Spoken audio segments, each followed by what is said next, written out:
किसी ने कृष्ण के मामा कंस को बताया कि वसुदेव और देवकी की संतान ही उसकी मृत्यु का कारण होगी, अतः उसने वसुदेव और देवकी दोनों को जेल में बंद कर दिया। कंस उक्त दोनों की संतान के उत्पन्न होते ही मार डालता था। जब कृष्ण का जन्म हुआ तो जेल के सभी संतरी माया द्वारा गहरी नींद में सो गए। जेल के दरवाजे स्वतः ही खुल गए। उस वक्त भारी बारिश हो रही थी, यमुना में उफान था। उस बारिश में ही वसुदेव ने नन्हे कृष्ण को एक टोकरी में रखा और उस टोकरी को लेकर वे जेल से बाहर निकल आए। कुछ दूरी पर ही यमुना नदी थी, उन्हें उस पार जाना था, लेकिन कैसे? तभी चमत्कार हुआ। यमुना के जल ने भगवान के चरण छुए और फिर उसका जल दो हिस्सों में बंट गया और इस पार से उस पार रास्ता बन गया।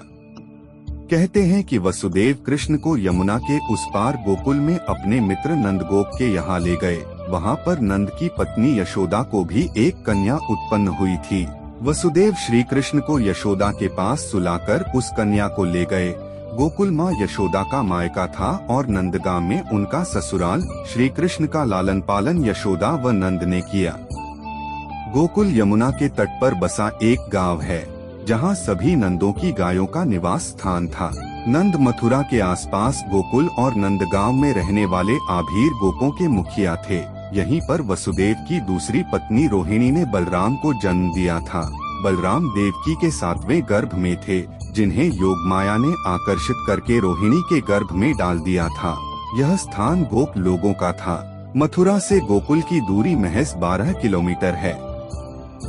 जब कंस को पता चला कि छलपूर्वक वसुदेव और देवकी ने अपने पुत्र को कहीं और भेज दिया है, तो उसने चारों दिशाओं में अपने अनुचरों को भेज दिया और कह दिया कि अमुक अमुक समय पर जितने भी बालकों का जन्म हुआ हो उनका वध कर दिया जाए।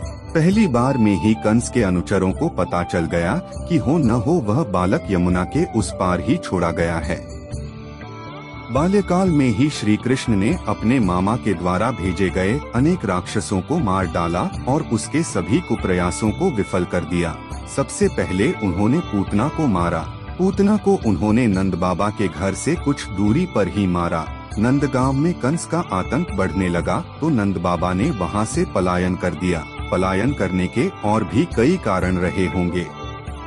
कंस चाहता था कि इन्हें पहलवानों के हाथों मरवा दिया जाए, लेकिन दोनों भाइयों ने पहलवानों के शिरोमणि चाणूर और मुष्टिक को मारकर कंस को पकड़ लिया और सबके देखते देखते ही उसको भी मार दिया।